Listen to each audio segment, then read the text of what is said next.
Voilà, donc bienvenue pour ce match de la 3e place de ce Grand Prix, pour savoir qui va terminer 3e de ce Grand Prix d'échecs 2007. Alors un petit récapitulatif de ce qui s'est passé aujourd'hui. Eh bien c'est d'abord Mathieu Cornette qui a battu Laurent Fraissinet au départage et qui donc rejoint la finale de ce Grand Prix 2007 en créant la surprise du jour la plus importante. Il élimine un des favoris du tournoi après avoir éliminé après que le deuxième favori Chamandoshi se soit fait éliminer par Mathieu Cornette hier. Et dans la deuxième demi-finale, eh bien c'est Romain Edouard qui a disposé de Alberto David, là aussi dans des départages très chaud. Donc le jeune maître international qui jouera la finale tout à l'heure. Alors voilà, donc ce match pour la 3e place va donc voir s'affronter Alberto David et Laurent Fraissinet. Alors je vous rappelle le principe du Grand Prix pour ceux qui viendraient maintenant. Donc écran géant ici où on peut suivre donc les parties. Ici on a la fin du match précédent. Donc 2 parties de 20 minutes par joueur. En cas d'égalité, il y aura des blitz de départage, 2 blitz de 5 minutes par joueur. Et en cas de nouvelle égalité, alors il y a un blitz mort subite, 5 minutes au blanc et 4 au noir. Et dans ce cas-là, les blancs sont obligés de gagner. En cas de match nul, ce sont les noirs qui sont déclarés vainqueurs. Voilà, donc vous avez des casques aussi qui vous permettent d'écouter les commentaires qui seront donnés par Renaud Lagune, président de l'Échiquier Bordelais, ainsi que moi-même, donc pour comprendre les coups qui se déroulent sur l'échiquier. Voilà, donc pour ce match, la 3e place, important pour savoir qui va rentrer sur le podium. Tout d'abord, nous allons accueillir un grand maître luxembourgeois, double vainqueur du championnat de Paris, qui s'est fait éliminer de justesse tout à l'heure par le jeune Romain Edouard. C'est un très grand champion, je vous demande d'applaudir le grand maître international Alberto David. Alberto David. Bonsoir Alberto. Donc match pour la 3e place, donc bon évidemment c'est un peu dommage de rater la finale, mais c'est quand même un match important face à Laurent Fraissinet, un match qui peut compter quand même pour la suite. Il y a un ascendant psychologique à prendre entre les joueurs. Oui, d'ailleurs lui aussi il va chercher à prendre un ascendant psychologique, mais bon, c'est toujours un plaisir de jouer contre lui. Un beau joueur. Voilà, un beau joueur effectivement, donc on va avoir aussi un très beau match pour cette 3e place. Donc je vous demande d'applaudir aussi le prochain joueur. Il est grand maître international numéro 4 français, 50e joueur mondial, champion de France de Blitz, vice-champion d'Europe de Blitz, 2 fois vice-champion du monde chez les jeunes et 2 fois vainqueur de l'équipe de Russie avec l'équipe de France, le grand maître international Laurent Fraissinet. Laurent Fraissinet.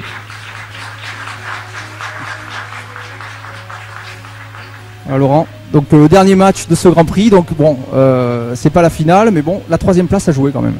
Oui, bien sûr. Bon, on va essayer surtout de donner du spectacle au public. Voilà. Voilà, donc du spectacle, donc on risque d'avoir de très belles parties. Pour arbitrer ce match, et je le remercie encore d'avoir accepté de venir arbitrer ce match, il a remplacé un arbitre international qui devait venir, qui n'a pas pu, et il est régional, arbitre souvent tous les tournois importants de la région, que ce soit en Gironde ou ailleurs. Je vous demande d'applaudir l'arbitre international Patrick Bess. Patrick Bess. Voilà.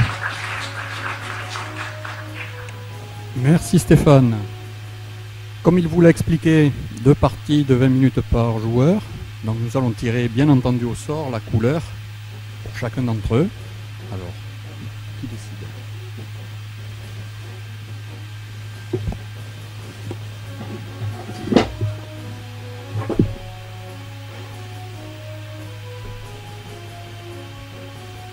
Laurent Fraissinet a gagné le toss et a choisi de débuter le match avec les pièces noires.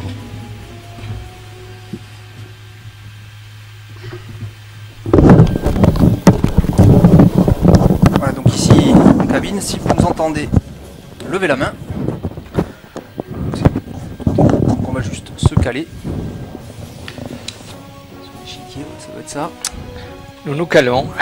Voilà, donc c'est parti. Alberto David a choisi de prendre les blancs ou Fraissinet les noirs, j'ai pas suivi. Et voilà, David les blancs, Fraissinet les noirs, une italienne. Ouh, une italienne. Ça, défense des 2 cavaliers. Donc l'italienne c'est caractérisé après le début. Et donc le coup moderne des 3. Ce coup fou c'est 4. Le coup moderne des 3. Et fou c'est 5. Alors que dans les autres variantes de l'après-midi, on avait vu le coup fou et 7. Le coup ici, fou 7. Oui, ici. voilà. Important de montrer les cases, hein, Renaud, Donc, avant de donner des variantes. Voilà, dans cet après-midi, bien montrer les cette cases. soirée, c'est le fou qui va en C5. Voilà. On voit la flèche bleue qui montrera toujours le dernier coup joué par les joueurs. Voilà, Donc D6, libérant le fou de case blanche, le fou alors, C8. en général, les blancs jouent H3, Renaud, puisqu'on veut Voilà. on veut éviter le clouage. le fou en G4. Et là, il a joué cavalier BD2 parce que ce clouage, on ne peut pas vraiment l'exploiter, la case D4 étant contrôlée par le pion C3. Joue cavalier D2, en cas de fou G4, peut-être que les blancs n'ont pas peur, ils vont jouer H3, suivi de G4, Voilà. et ensuite cavalier F1, cavalier G3. Un plan Voilà, classique. on peut même le jouer avant de roquer, cavalier F1, cavalier G3, c'était les Bien vieilles sûr. variantes de Steinitz qui amélioraient son cavalier avant de faire le petit roc. Alors bien sûr, on conseille à tous les débutants de roquer tôt, mais quelquefois on roque trop tôt, en voulant roquer tôt. Et les règles sont là pour être Transgressé, transgressées. et c'est justement tout l'art des grands champions. Alors c'est de incroyable ce- ce match, Renaud, parce que Ouais. c'est la 3ème place et ça aurait pu être la finale. Oui, bien sûr, ça pouvait être la finale. C'est un peu comme si on avait brisé l'Allemagne pour la 3ème place en fait. Entre Puis Laurent la- Fressinet ouais. et Alberto David. Vu la force des joueurs. Et on aura une superbe finale quand même, entre deux superbes jeunes joueurs qu'on a eu raison d'inviter. Oui, oui, parce qu'il y a du spectacle dans leur partie. Oh là Des là, pièces quelle belle actives, partie. chic et vibre. Quel panache. Quel panache. Oui, toujours prêt à attaquer. Il ne recule pas. Donc là, peut-être une partie de manœuvre avec ces deux joueurs, voilà. Cavalier Cavalier G4. G4. Alors attention, la menace évidemment ici de Laurent Fressinet, c'est tout simplement. Oui, de gagner le pion F2 et plus si accord. Si accord, évidemment, c'est cavalier prend F2, attaque la dame et la tour, on appelle ça une La fourchette. fourchette. Donc là, le coup de défense naturel, le roc qui défend. Voilà, donc roc et la tour évidemment défend le pion. Donc, et c'est bizarre ce coup, puisque évidemment, quand les blancs vont jouer H3, on voit pas trop où va aller le cavalier, Voilà. si ce n'est se sacrifier en F2. Ce Non, qui peu de serait- chance, ce peu qui- de chance. Oui, un peu de chance, mais du coup, ce coup a l'air complètement inutile. Petit roc là de Laurent Fressinet, très bizarre. Là. Que jouent les noirs sur H3 Oui, voilà. pourquoi cavalier G4 Les noirs partiront.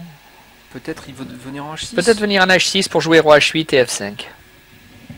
Il veut jouer F5, il a déjà joué F5 dans les deux parties qu'il a joué contre Mathieu Cornette. C'est quoi? C'est une variante borderline que nous fait Laurent Fressinet là. Donc il essaie d'améliorer ses parties de jouer contre Cornette avec le même début.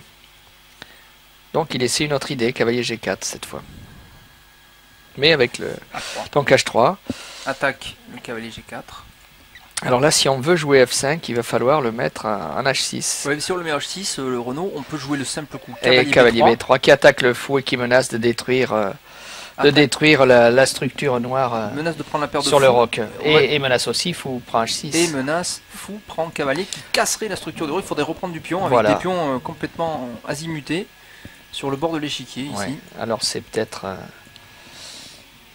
Ouais, ça va être un beau obligatoire. match. Les joueurs vont vouloir sortir de ce Grand Prix de Bordeaux avec un bon souvenir. Ils ont Ouais. raté la finale de très très près. Oui, oui, très oui. peu. Alors il existe des positions comme ça où on joue H5 quelquefois. Cavalier F6 peut-être. On joue H5 quelquefois et sacrifiant Ah le oui, cavalier, on mais sacrifie. c'est rare. Oui, mais on le fait en général quand la tour est encore là. Voilà, quand la tour est encore là. Parce que et quand que- c'est là, quand les blancs prennent, on reprend du pion. Voilà, et la tour. Et ensuite la dame Et la vient dame, ici voilà. et on bat mater. Mais dans cette position, Soutenu c'est par la tour. ouais, voilà, c'est clair que ça n'avait pas lieu d'être. Oui, mais alors voilà. Donc on a Donc, l'impression qu'il a perdu du temps. Laurent Il a Fressinet, perdu un temps, mais il a forcé son adversaire à faire le petit roc là, et a joué ça. et à ne pas jouer le plan qu'il voulait faire avec cavalier F1, G3, etc. Mais il a eu le temps de jouer tour 1 Voilà. pour jouer ce fameux coup de cavalier en F1 qu'il joue.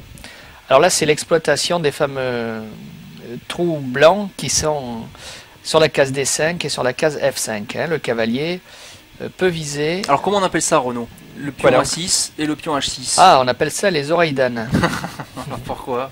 On appelle ça les oreilles d'âne parce que de chaque côté de l'échiquier, il y a un petit pion qui ressemble à une oreille Voilà. et l'autre oreille de chaque côté de la tête. Et en général on dit Dan parce qu'en fait c'est des coups en général qui sont Qui sont souvent joués par les débutants. parce que les débutants ont tellement pris de coups cavalier B5 qui gagnait le pion C7 pour faire la fourchette, etc. Voilà, quand il y avait le roi N8, que systématiquement, et sans réfléchir, ils jouent A6, H6. Voilà. Mais plein de champions et de grands champions ont joué les oreilles d'âne avec une raison. Ici, la raison du coup A6, c'est de protéger et de garder vivant le fou d'attaque, le fou noir, le fou C5. Pour pouvoir le remettre en A7 si besoin. Voilà. S'il est attaqué par exemple, s'il est attaqué par D4, bien sûr. On peut se reculer en A7. Et l'idée H6, c'est d'éviter... Alors il y a une double idée en général sur ce coup A6. Ici, c'est effectivement pour pouvoir jouer fou A7 et aussi souvent de jouer B5. Et on prépare aussi B5, bien sûr, l'extension sur l'aile dame. On protège B5, voilà. Fou E6. Alors fou E6, voilà, c'est un coup qui est recommandé par la théorie. C'est presque une position d'espagnol en fait, parce que c'était une italienne au départ. Mais le fou est passé en B3. Ça y est, c'est l'heure. Le pion A6 a été joué. C'est l'heure, D4. Donc D4. Alors attention, les noirs n'ont pas trop le choix parce que la menace c'est D5 qui gagne une des deux pièces. Donc il va falloir que les noirs, de toute façon, prennent en B3. Prennent ici en B3. Je pense que les noirs vont prendre en B3. Voilà, ils sont obligés. Voilà, c'est fait. C'est fait. Et on reprend du pion. On reprend du pion, oui, pour laisser la colonne ouverte. Il revient à 7. Alors pourquoi ne pas avoir pris là? Il voulait pas donner le centre. Alors là, c'est un coup thématique. Il ne pouvait pas jouer cavalier E3 parce que le pion E4 était en l'air. Cavalier E3, il y avait prise du pion E4 en fait, tout simplement, alors que la tour évidemment aurait été interceptée par le cavalier. Donc il a mis le cavalier en G3 qui était ici, au lieu de le mettre là, il l'a mis en G3 avec l'idée de venir ici sur la case F5. Alors cette case F5, j'en avais parlé hier, elle est en liaison avec le coup H6. Quand le coup H6 a été joué, la case F5 devient très bonne pour un cavalier parce que ce cavalier est difficilement chassable par G6 à cause de cavalier prend H6. Si on joue G6, il y a cavalier prend pion. Et ce cavalier donc est puissamment installé sur la case F5 et le cavalier Kasparov. Voilà, le fameux cavalier Kasparov là qui rôde autour du roi noir. Kasparov qui a déclaré que un cavalier comme ça en F5 ou en F4 pour les noirs contre le roc comme ça valait un pion. Valait un pion et aide à gagner une partie parce que le cavalier est une pièce aussi qui peut se sacrifier pour détruire un roc. Oui, on pourrait sacrifier en G7, sacrifier en H6 avec l'idée après derrière que le fou aussi peut venir. Et on casse la défense du roi noir. Il y a des thèmes tactiques. Bon, alors à noter quand même. Renaud, que tout de suite ce coup serait pas un bon coup suite au coup tour 8. Pourquoi? Parce que après pion prend D4, et bien le pion E4 ne serait plus protégé. Cavalier prend et la tour protège le cavalier. Voilà.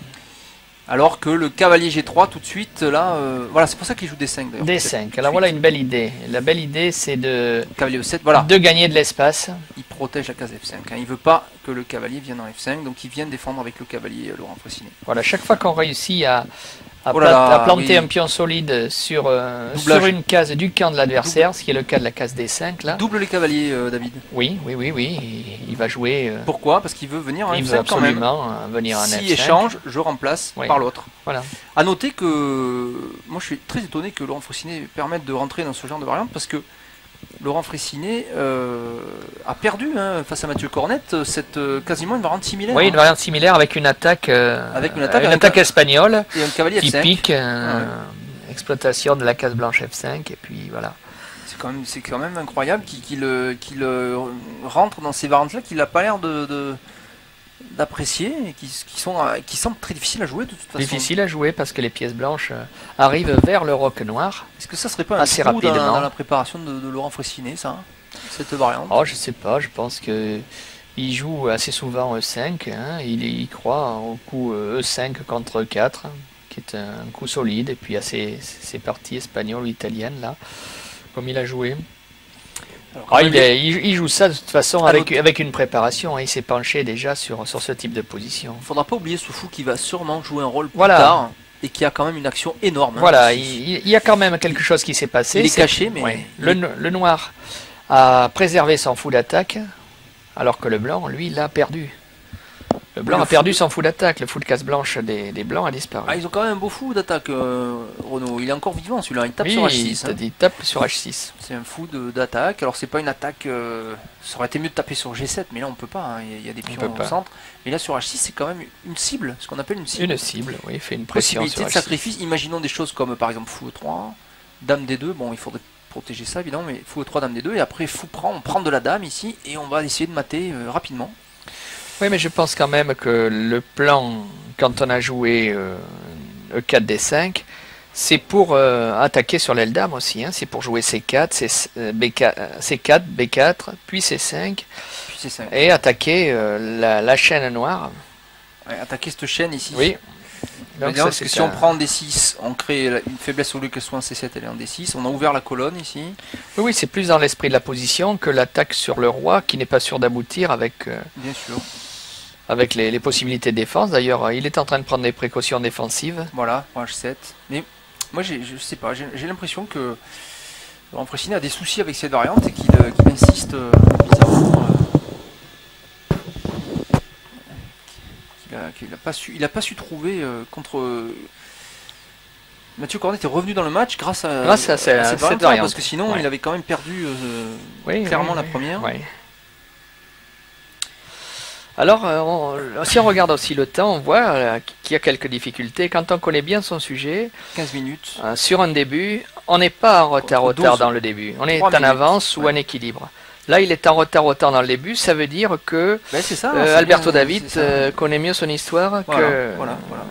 Il a des difficultés sur cette variante, Laurent Fressinet. Il ne sait pas encore peaufiner son répertoire de façon précise sur cette variante. Il y a des soucis. Bon, il revient en F8 pour forcer un jour la rupture avec le coup F5.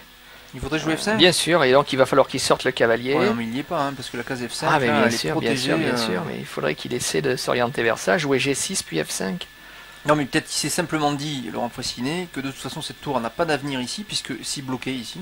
Oui, je pense. Qu'il faut défendre le pion F7. Oui, mais s'il veut faire tout ce plan-là, il va jouer cavalier G8, puis G6, puis F5. Le cavalier qui gêne, le cavalier F6. Celui-là. Oui, puis G6, puis F5 pour forcer. Oui, puis F5. Il affaiblirait cette case. Il affaiblirait cette case, mais le cavalier G8 la défendrait. C'est l'idée de cavalier G8 et de roi H7 pour la défendre deux fois. Et pour s'orienter vers le plan de structure, là. Et attaquer la chaîne. Ah, c'est quand même... Alors, 14 minutes contre 12. Donc ça, c'est 2 minutes. Hein. On a vu tellement de parties se décider autant dans ce Grand Prix.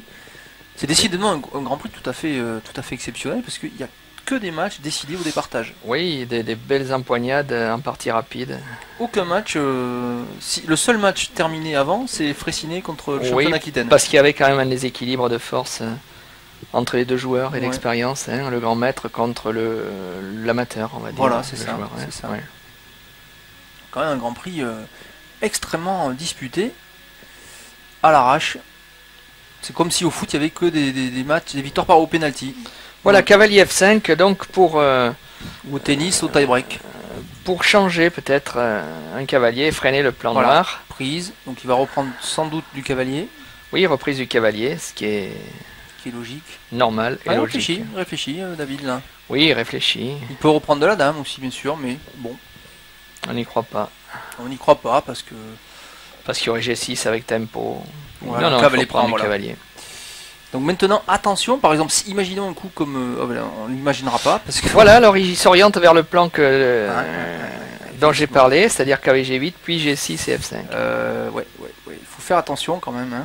Oui, parce que la dame F3, il y a le vis-à-vis de dame. Dame G4, menace mat. Il y aura simplement G6. Menace mat. Sur dame G4, il y aura simplement G6. G6. Qui attaque le cavalier. Sur dame G4, G6.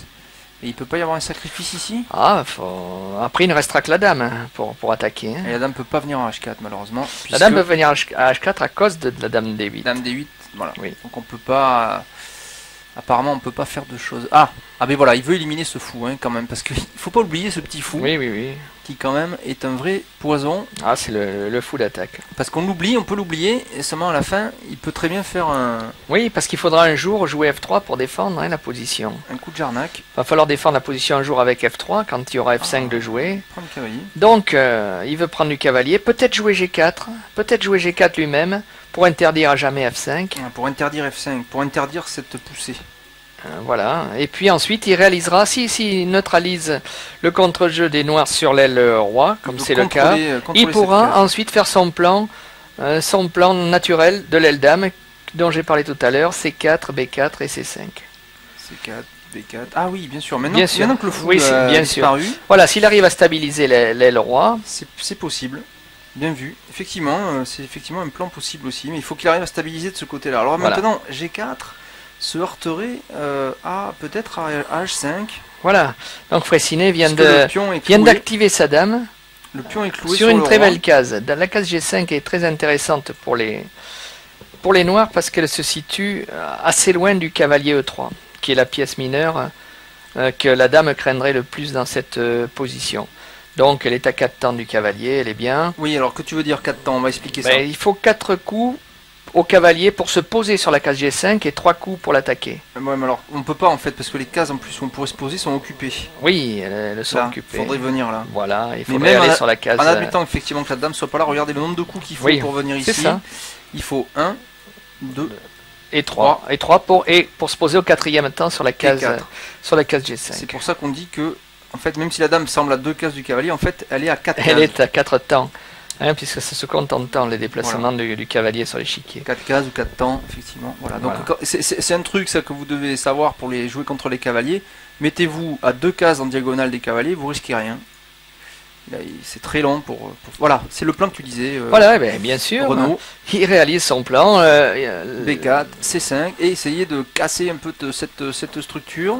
Pour pouvoir un jour attaquer la cible des 6 quand il y aura un pion arrière, sur des 6. Cette cible-là. Avec une idée peut-être sur B4, C5, ensuite de jouer cavalier en C4. Voilà, c'est le thème. Faire pression sur et tour C1, etc. Voilà. Les plans naturels à l'aile dame qu'on a vu dans des dizaines de parties de grands maîtres. Alors logique, le dernier coup des noirs, cavalier 7 avec l'idée de je protège F5, la case clé. Oui. Et donc F5 voilà, est possible. Il veut absolument imposer la jouerie G6, F5, sinon il va subir sur l'aile dame. Ah mais là même F5 est possible tout de suite. Eh bien il veut le jouer, oui.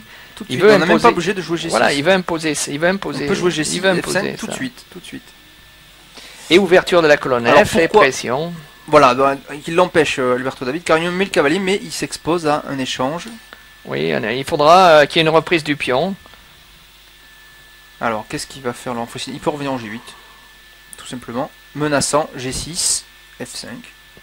Et si le cavalier revient, il propose nul, en remettant le cavalier en E7. Parce qu'il a intérêt à ne pas subir le plan sur l'aile dame, qui serait bien pour les blancs.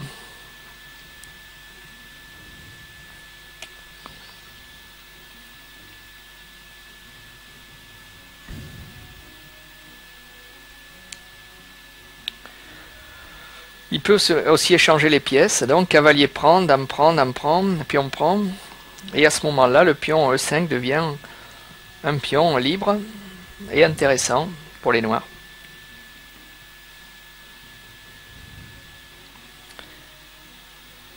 Qu'on pourrait difficilement attaquer, puisque si on veut l'attaquer par exemple par F4, on joue F6 pour consolider ce pion E. Et ensuite, c'est le pion E4 qui...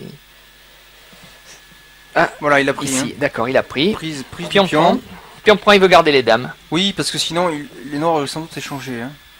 Oui, ils auraient échangé, et c'était pas mal pour les noirs qui auraient soulagé leur jeu et qui auraient récupéré gratuitement le pion E5 libre. Ce pion E5 libre, mais surtout, non mais il y a un pion doublé là, il y a un deuxième pion doublé. Donc il veut garder ici. Les dames. Il y a des pions doublés partout. Voilà, donc il joue G6. Ouais, pourquoi pas. Ouais, il invite les blancs à jouer pion prend G6, et la tour se réveille. Avec une belle colonne semi-ouverte pour les noirs, là, avec du jeu. Alors peut-être que les blancs vont boucher par F6. Oui. Ah non, il prend quand même. Ça c'est dangereux.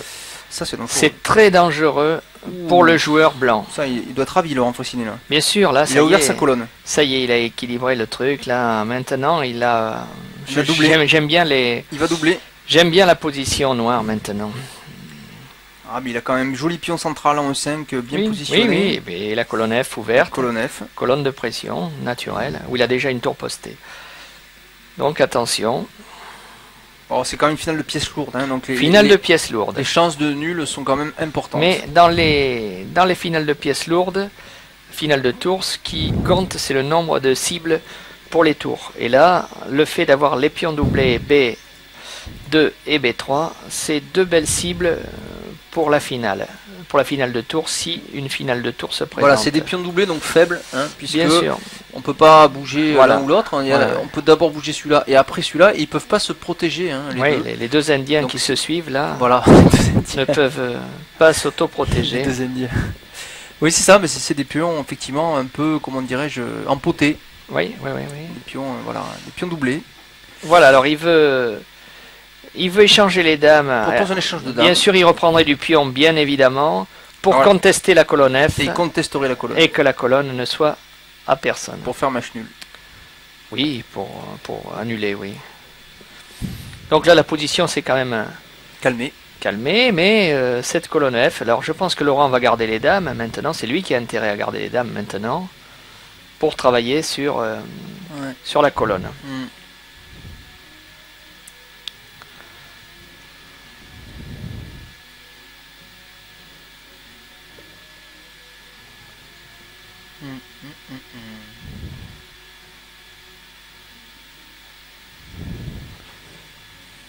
Ah, tour F4, voilà. Tour F4. Bien joué. On évite l'échange de dames et en même temps on commence à doubler les tours. On prépare le doublement. On veut doubler. Ils veulent faire. On prépare le doublement. Voilà, c'est un coup logique et c'est pour ça que David a joué le coup tour 2. Il protège tout de suite le. Il protège F2 et attention, la dame pourra peut-être faire une incursion à A7 là-bas où le traînera le pion. Bien sûr. Le pion B7 le jour où la tour partira parce que la 7e et la 8e sont fragiles. Chez les noirs, hein, la 7e et la 8e, le fait que les pions du roc est avancé, G6 et H6 sont avancés là, ça veut dire que le roi n'a pas trop d'abri sur les rangées. Voilà, tour D4, voilà l'idée, tour D4.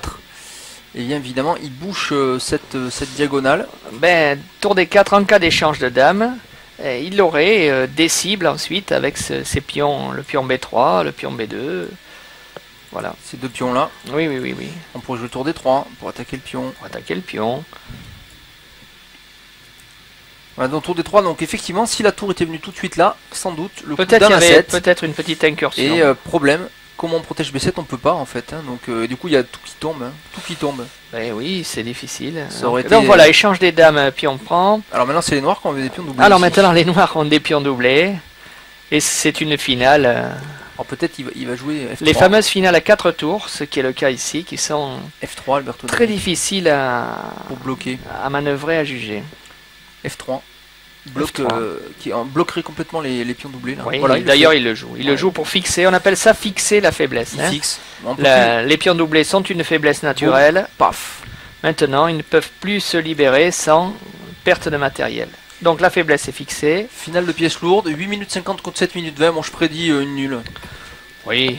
Je prédis une nulle dans cette finale de pièces lourdes. C'est bien parti pour une nulle, mais les blancs ont peut-être encore un plan avec tour C2, puis B4. Oui, voilà, ça y est, A5, bien voilà. sûr. Ah, mais qu'est-ce qui se passe sur B4? Sur B4, il se passe A4. Et sur C4. Voilà. Et puis il y a le pion C4 qui voilà, tombe. donc A5, l'idée, elle est simple. C'est de jouer B6 et d'empêcher ces pions de bouger là. On ne peut pas jouer B4, on ne pourra pas jouer C5. On va fixer les faiblesses. Chacun fixe les faiblesses de l'autre. Donc A5, ensuite il jouera B6 et une fois que... Ah ben non. Ah voilà une belle idée. Fischer avait montré déjà une idée comme ça, paradoxale, où la tour vient passer devant un de ses pions pour attaquer le pion de la colonne. La colonne n'est pas ouverte, mais on passe devant le pion, devant son propre pion. Regardez, si ce pion pour attaquer, attaquer les cibles. Donc, belle idée que Fischer avait montré une fois. Et là donc il pourrait troquer les deux pions B, gagner B3 et B2 contre le pion A5. Contre ce seul pion. Et donc gagner un pion. Gagner Et un ensuite faire le siège du pion C4 qui pourra attaquer plusieurs fois. De ce pion-là. Évidemment, Donc, si le pion B3 tombe, oui. celui-ci devient faible. Donc tout de suite, tour E4. Tout de suite, tour E4 pour... C'est ce qu'il a joué, regarde. T'as vu? Tu te marres? Donc, tour E4, évidemment. Donc il a compris, il a vu tout ça, David. Puisque là, en fait, par transparence, il protège C4. Et donc, si ce pion tombe, évidemment, C4 devient faible. Bon, là, il échange. Et voilà, tour B6. Tour A3, ça va être nul. Ça va être nul. Il peut jouer A4, pourquoi pas. Oui, il peut jouer A4. Coup très intéressant. A4 très intéressant. A4 pour l'enfant ciné. Qu'est-ce qui se passe sur A4? Sur si les blancs font pion prend A4, dans ce cas-là, tour prend B2, échec. Et après, on va sans doute ramasser le pion C4. À voir. Peut-être préparer d'abord. Attention parce que les blancs ont un roi plus actif. Voilà, il faut peut-être préparer avant. Que le roi noir. Il faut pas oublier que dans les finales, le roi est une pièce très importante qui a son rôle à jouer. Ouais, G4. Ouais. Ah, très bien joué ça. C'est un peu l'idée que je oui, disais, très bien joué. Pour jouer roi H6 et roi G5. Bien sûr. Il a trouvé une bonne manière d'activer son roi. Voilà, le roi est un peu à l'ouest. En créant une faiblesse. C'est pas grave de perdre le pion G4 parce que le roi va rentrer surtout, Non, mais surtout si les blancs prennent, c'est un pion doublé. De toute façon, il est contrôlé par G6. Oui, un seul pion on arrête deux. Hein. Voilà. Un pion doublé est arrêté par un seul pion. Les pions doublés sont arrêtés. La case G5 vaut bien un pion. Voilà, parce que le roi sera beaucoup plus actif ici.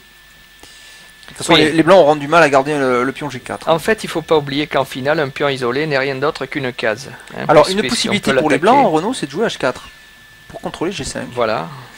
Et ne pas rentrer dans la prise. Bien sûr, jouer H4, puis roi G3 et prendre un G4. H4 a l'air tout à fait jouable. Et c'est-à-dire gagner le pion en ayant conservé la structure de pion. Parce que si on joue H4 et qu'on joue ensuite roi G3, roi prend, eh bien, plus tard on pourra jouer G4, le deuxième pion ici sur la case G4, et ensuite se créer un pion passé par H5. Et oui, 2 contre 1. On voit bien que 2 pions liés comme ça, c'est mieux que des pions doublés.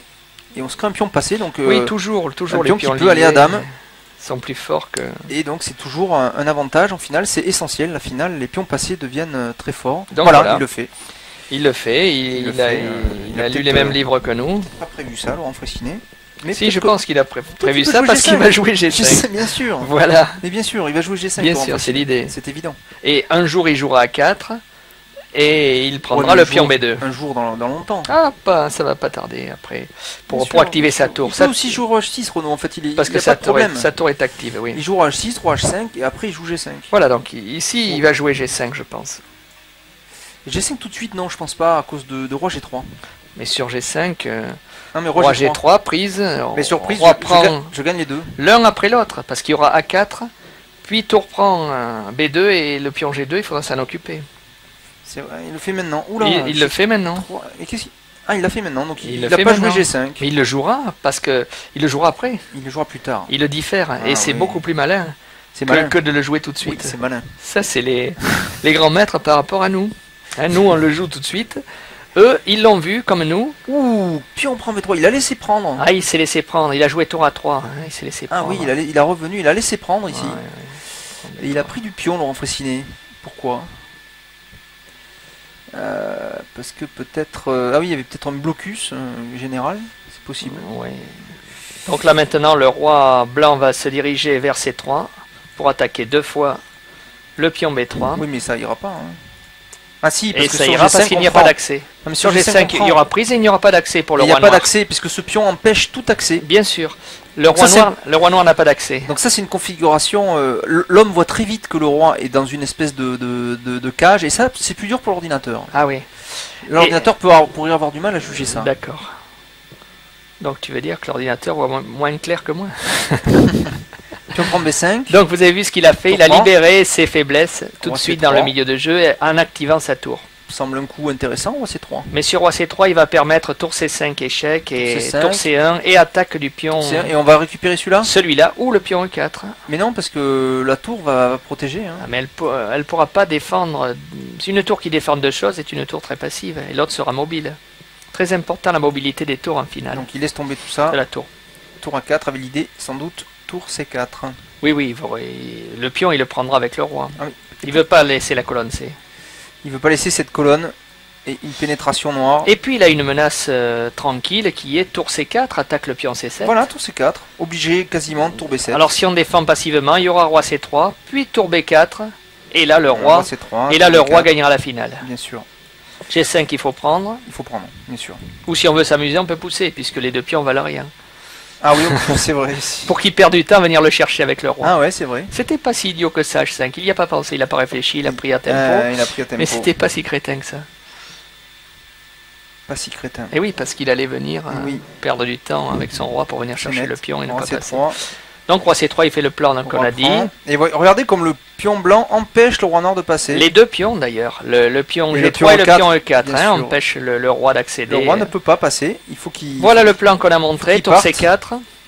Voilà, tour C4. Et maintenant tour B4, voilà, exactement les coups que tu avais cités. Oui, oui, oui, et maintenant il encaisse le pion Ah, il va B3. prendre le pion, hein. Il va prendre le pion B3. Donc, mais attention avec quoi le prendre. Peut-être avec la tour, parce qu'il faudra défendre G3, sinon la tour passe en A1 mais donc, il y a égalité, et vient en G1. Il y a égalité de pions. Hein. Ah oui, mais il va revenir, d'accord. Il a pris avec le roi pour sur tour A1 jouer tour C4 et tour C3, pour défendre G3. Tour C4, tour C3. Mais il y a deux cibles. Ouh, mais le problème c'est qu'il y a deux cibles. Il y a aussi le pion E4 qui est une cible. Ah, il y a beaucoup de cibles. Oui, belle finale de tour là. Belle finale de tour. Difficile à juger. Égalité de pions, des donc, cibles alors, de qui chaque saurait côté. Mieux, là, qui saurait mieux Et vous avez vu comment ont joué les deux joueurs qui sont deux grands maîtres. L'activité de la tour. L'activité de la tour. Belle finale, 5,40 contre 2,50. Ah, important ça, 2,55. Ouais, attention, Laurent Fraissinet, le temps. Oui, oui, attention, Laurent Fraissinet. Attention. Parce que le pion B va être... Voilà, il attaque, il contre-attaque sur E4. Oui, donc, mais même... si on prend là-bas, on prend E4. Oui, mais là, après, on fait échec, on récupère G3. Oui, il va prendre G3. Ah, c'est une finale tendue. Intéressante. Hein. Finale tendue. Belle finale. Vous voyez les deux cibles là. Celui qui a le plus de cibles est le plus exposé en fait dans une finale de tour. C'est les blancs qui ont plus de cibles. C'est ce que je disais tout à l'heure quand je parlais des cibles. Pour l'instant, ils ont bien enfermé le roi noir. Hein. Oui, mais on menace tour E3, gagne le pion G3 et si la tour défend, on prend le pion E4. Si la tour défend, on prend le pion E4, mais on perd le pion C7. On perd le pion C7, mais après on gagnera le pion D5. Par tour D4. Ah, il le fait, ça il prend tout de suite. Ah, il prend tout de suite. Ça va être une course. Il faut qu'il ait du matériel. Ça va être une course. Roi prend. Là, c'est la course. Alors, roi prend, par contre, ça libère le roi. Il va pouvoir passer par F5 oui, E4. Là, il faut jouer tour prend E4 pour jouer tour D4. Échec. Ah, malin. On s'attend à roi F6. Oui, roi F6. Roi F6, tour D7 pour prendre le pion avec tempo. Pour le prendre avec échec. 3 F5 alors. Peut-être roi F5 est meilleur. Ah, ça peut être nul alors. Roi F6, ah oui, d'accord. Ah, c'était équivalent les deux. Oui, mais il va prendre avec échec là aussi. Oui, bien sûr. Ouh, ça va être une course. Ah, belle course, deux pions. 5 minutes, 2 minutes 17. Voilà, il le fait. Ouais. Alors, attention parce que le pion B4 est libéré là. Ouh. Oui. Je sais même pas s'il aurait pas dû jouer tout de suite. Alors, dans ce genre de position, c'est la course. C'est celui qui. Et attention, le pion blanc est quand même très bien avancé. Celui qui démarre le premier. À l'avantage. Ils ont tous les deux déjà démarré. Le pion est en G4, le pion est en D5. C'est équivalent. Ils sont à égale distance. Le roi, par contre, est plus proche du pion D5 que ne l'est le roi noir du pion G. Bien sûr, le roi noir est proche aussi du pion passé. Ouais. Quelle belle finale. Quelle belle finale, difficile à juger. C'est impossible à juger. Qui va gagner ça? Ah, mais ça, alors ça. La moindre perte de temps.